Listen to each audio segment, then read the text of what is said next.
Tucker, a shocking 14 people were killed, at least 102 people shot over the Father's Day weekend here in Chicago, including a 3-year-old boy who was in the back of his father's car. The father was the target.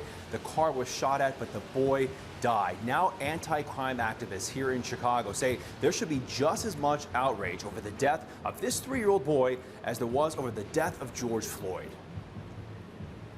When you think about this poor 3-year-old, have the empathy and the compassion to know that it might have been your child. When you think about this 3-year-old whose life was taken unjustly in a moment as we march on police brutality. Remember, black-on-black crime is the #1 killer of black men and women. We never talk about that as black people. In Minneapolis, this wild video shows people apparently revving their engines and what even sounds like gunfire going off. Over the weekend in Minneapolis, at least 11 people were shot, 1 person killed in a brazen uptown shooting. And New York is reporting a spike in shootings. An estimated 72 people were wounded in 53 different shootings citywide from June 15th through Sunday. That is up from 14 shooting victims in the same time last year. And cities like Los Angeles and Milwaukee are also reporting upticks in murders. Tucker. Matt Finn for us tonight. Thanks so much. Even the breakaway Republic of Chop in Seattle saw its first murder over the weekend. The 19-year-old victim might have survived, but the citizens of Chop blocked the arrival of paramedics. Tonight, the body camera video, Seattle police arriving at the scene of a shooting at the activist-occupied zone. Please move out of the way so we can get to the victim. All we're trying to do is get to the victim and... Protesters forcing police away, leaving them powerless to investigate.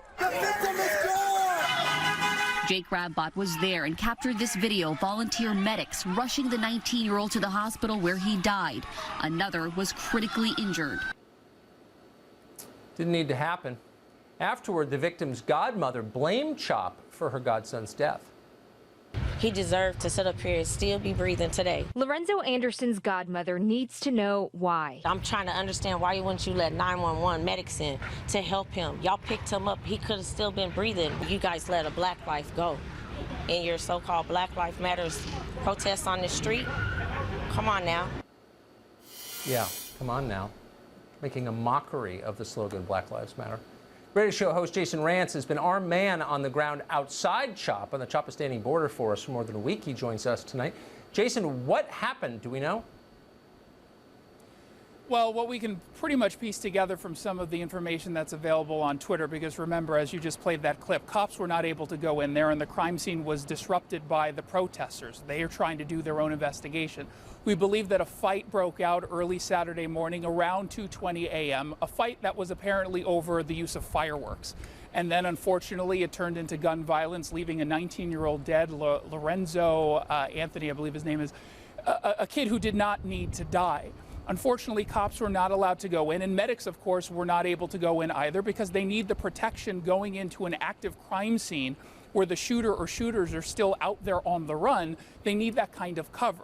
And just so people understand how truly disturbing this is, last week the Seattle City Council decided to take away essentially all of the police officers' non-lethal weapons to disperse crowds. So all they have right now are batons and their guns.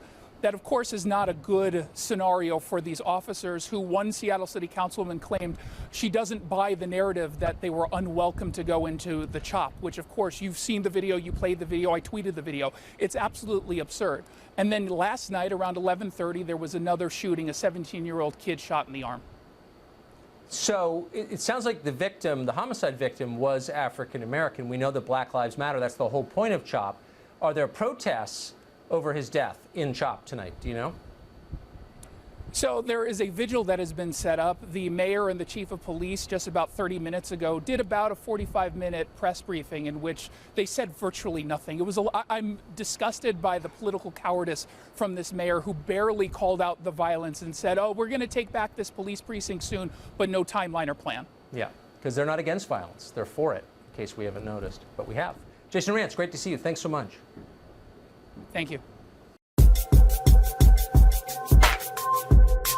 If I said it, I meant it. Bite my tongue for no